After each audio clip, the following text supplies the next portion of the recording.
Mysterious World is written and read by me, Albert Jack.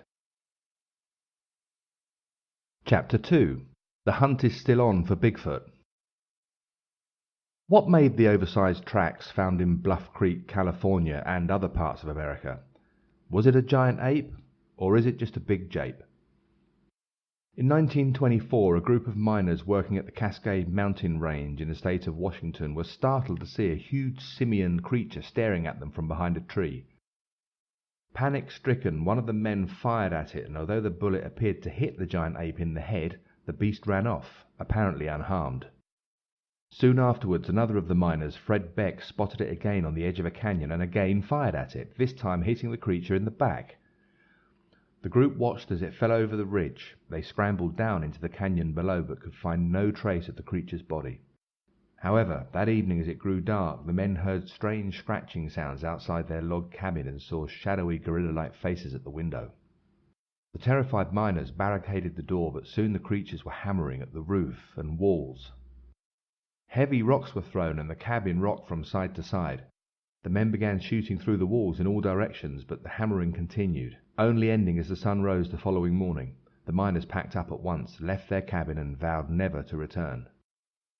It was only after Eric Shipton famously photographed a giant footprint along the Menlung Glacier of Mount Everest in 1951, putting his pickaxe alongside it to show its size, that interest in giant mysterious apes began to gather pace.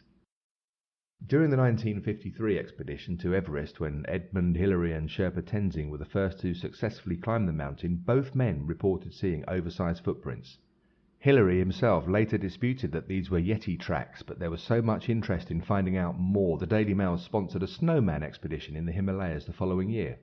Keen to discover more about America's very own Yeti-style legend, John Green tracked down Beck in the late 1960s and interviewed him for his book, On the Track of the Sasquatch, and the Bigfoot mystery took even firmer root in America.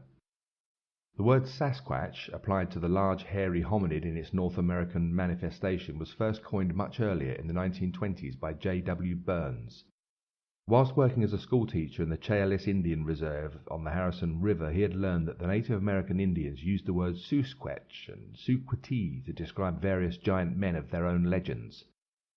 To simplify matters, Burns decided to invent one name to cover all such creatures, and through one of his articles introducing British Columbia's hairy giants, published in 1929, Sasquatch passed into wider use. As the public fascination for the giant ape man grew, the media began to report sightings on a regular basis. In 1958, road construction worker Ray Wallace was amazed when his colleague reported finding huge footprints in the dirt at Bluff Creek in Northern California, the area they were working in. The local press descended, and soon the story was front-page news all over America. Casts were made of the prints, which experts declared genuine. The first newspaper to carry the story, the Humboldt Times of Eureka in California, used the name Bigfoot in their headline, and the word has since become synonymous with America's favorite mystery creature. When more tracks were found, Sasquatch hunters flocked into the now famous Bluff Creek area to see whatever else they could find. It wasn't until Ray Wallace's death in December 2002 that the mystery was revealed. Members of Ray's family requested that his obituary should announce that, with his passing, Bigfoot had also died. Ray Wallace immediately became one of the most controversial figures in Bigfoot history when it was revealed that he, along with a handful of his close friends and co-workers, had made the tracks themselves. Investigators soon worked out that all of the tracks appeared in areas that Ray had worked in. In the early days, that had been in Washington state, where the first footprints had been found, while over 20 years later discoveries were being made further south, in California. Bigfoot had not been on the move. Ray Wallace had. Family members then produced dozens of different oversized foot molds made out of either wood or clay that Ray would have spent weeks crafting and honing. His buddies, by then rather elderly pranksters, had shown in television documentaries how they created the vast footprints by holding onto a rope tied to the back of a logger's truck that was being driven very slowly. This had enabled them to take the giant strides that had so fooled the experts. In much the same way as crop circle makers simply enjoyed confounding the experts, so did Ray and his pals. However, despite the New York Times running the news as a headline story, many Bigfoot researchers have discounted the revelation. Although not altogether surprising, cynics might say, when their own credibility was on the line, and they even tried to discredit the Wallace family, threatening them with legal action. One poor haunted soul who had spent his entire adult life in search of Bigfoot evidence wondered why anybody could put so much time into messing with people's heads. The answer, of course, is because it's fun. It's fun, and it's surprisingly easy.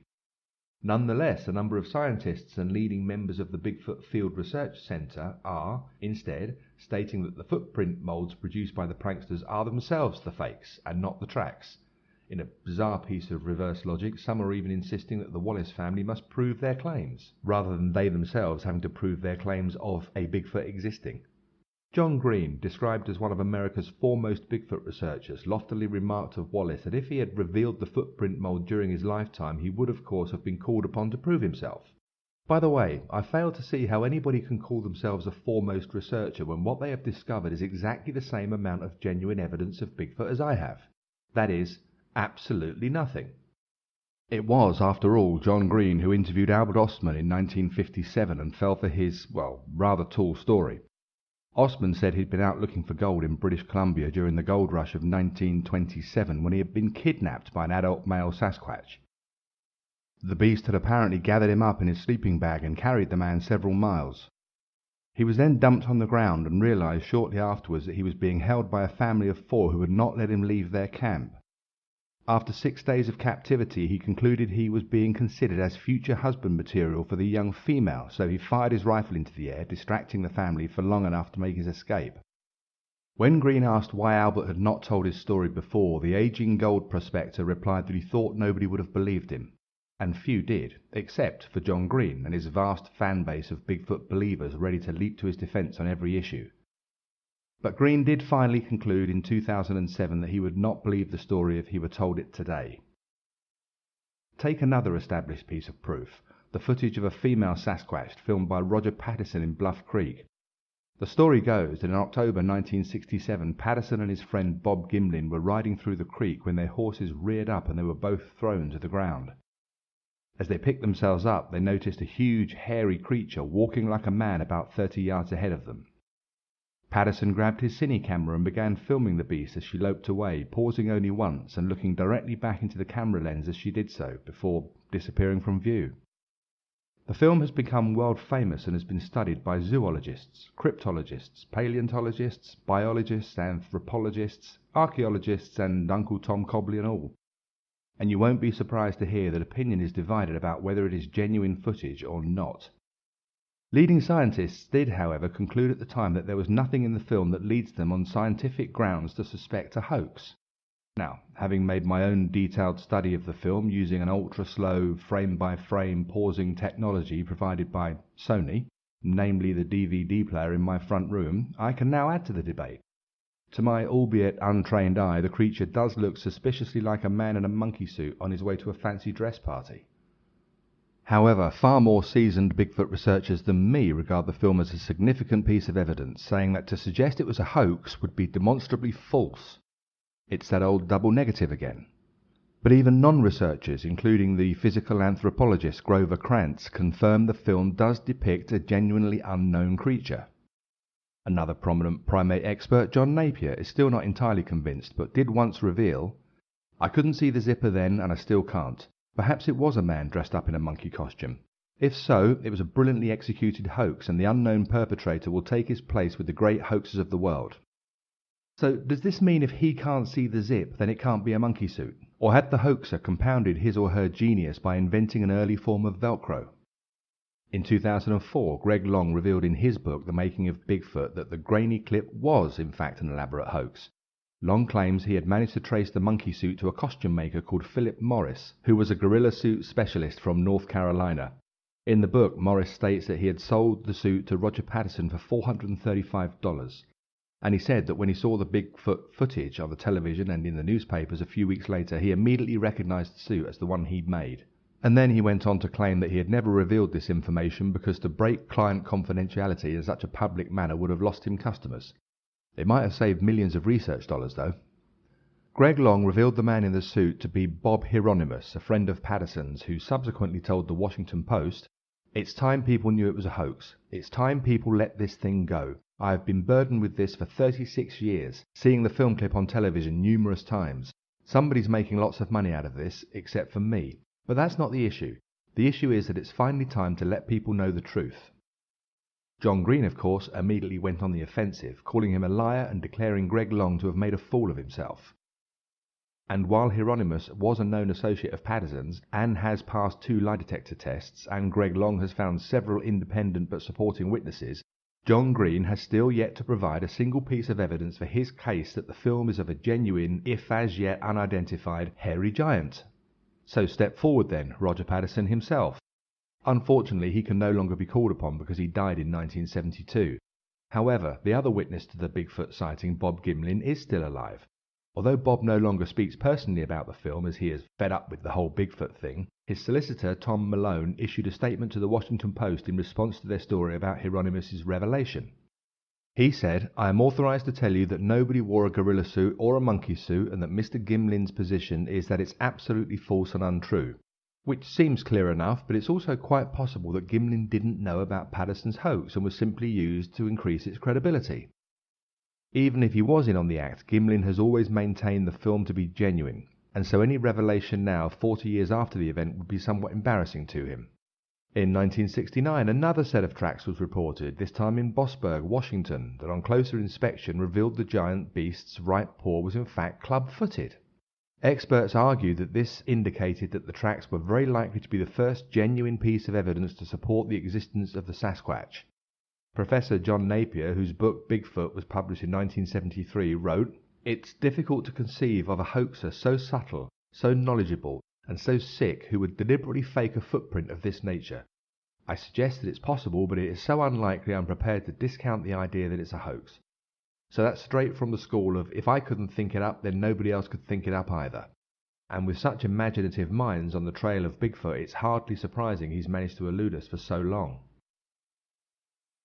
Despite sightings of Bigfoot reported in every American state except Hawaii and Rhode Island, the creature's natural habitat is said to be the remote woodlands and forests in the Pacific Northwest of America and Canada.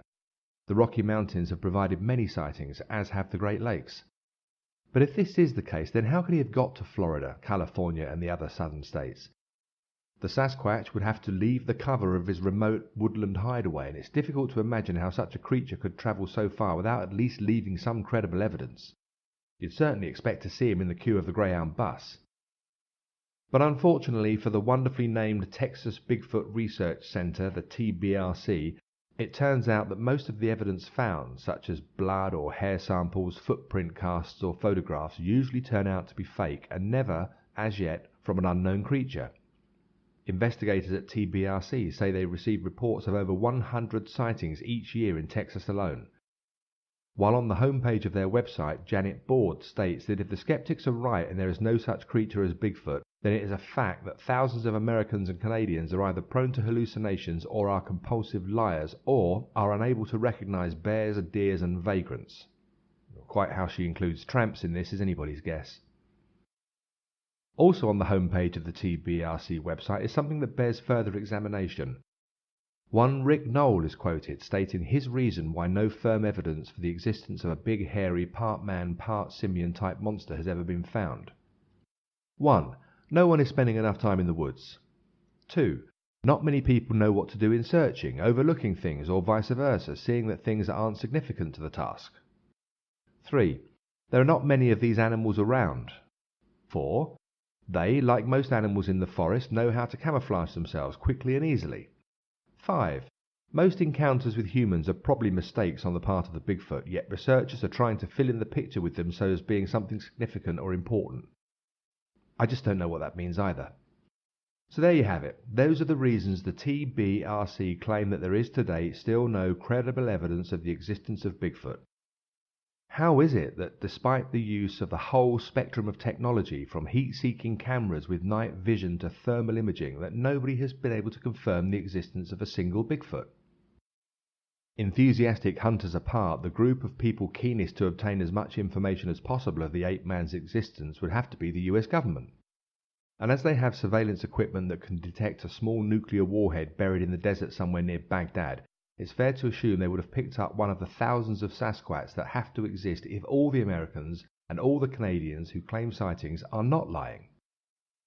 Such a large number of sightings does suggest that Bigfoot or a relative of his could well be out there, Indeed, I, like Janet Board, refuse to believe that so many people could be lying.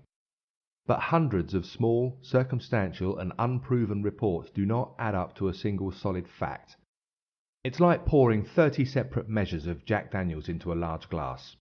Added together, they don't make the drink any stronger in flavour. It still tastes exactly the same.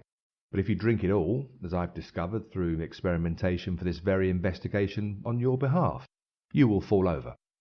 Scientifically speaking, weak evidence should not become any stronger just because there's lots of it, although it can affect your judgment in the end. But the Texas Bigfoot Research Center is not the only organization dedicated to finding firm evidence. There are many others throughout America. On the 27th of December 2003, for example, the Pennsylvania Bigfoot Society, the PBS, hosted their 5th annual East Coast Bigfoot Conference. And the keynote speaker, Stan Gordon, a veteran researcher and the founder-director of the Pennsylvania Association for the Study of the Unexplained, concluded his opening speech linking Bigfoot sightings with unknown UFO activity in the same areas, although he did stop just short of announcing Bigfoot is a spaceman, which I would have done just for the headline. There is no doubt the evidence suggests that there is something out there, he assured the audience as they sat there hanging on his every word, and then he continued, but we just don't know what it is yet. I see. Loch Ness Monster all over again. Another speaker at the conference, Paul Johnson, a chemistry professor at a university in Pittsburgh, thought he knew. Bigfoot is a quantum animal that moves freely between the real world as we know it and the quantum world outside the reach of conventional laws. He went on to explain how that in quantum physics, electrons do not follow the normal rules of physics. Although he admitted his ideas were unconventional, he also noted, contradicting himself in the process, that nothing as large as Bigfoot could behave like an electron in reality, which was a relief because everybody knows that a living being is unable to dematerialize and then reappear in perfect working order in another place. Oh, unless of course you're travelling on the Starship Enterprise, and then you can. Another speaker at the ECBC, Janice Coy from Monroe County in Tennessee, claimed her family had developed a relationship with a family of Bigfoot since 1947. Her grandfather, having stumbled across an injured Bigfoot, had bandaged its broken leg and allowed it to recover in the barn at the family farm. She claims to have even held a baby Bigfoot in her arms and explained that for years she had tried to obtain photographic evidence without success. She picked up on Paul Johnson's quantum theory, suggesting that was the reason none of her photographs ever returned to her with images any clearer than a shapeless fuzz. And nobody likes to encounter a shapeless fuzz now, do they? On one occasion, she claimed, the Sasquatch family, realizing a camera was present on a nearby tripod, used long sticks to retrieve food from a place out of range of the lens. On another occasion, the roll of film Janice submitted to the commercial processing lab returned to her after the film had been mysteriously overexposed, with every image lost forever. She also claimed she was trying to obtain DNA evidence to provide comprehensive proof of the family's existence. But nobody asked her why she just didn't pinch a couple of hairs from the baby that she had held in her arms. That would have been enough to prove her bizarre claims. But that's enough of the ECBC, so let's move on. Where DNA testing has been carried out on purported evidence, none has ever been proven to come from an unknown beast. Usually Bigfoot hairs are found to have come from bison or other common animals.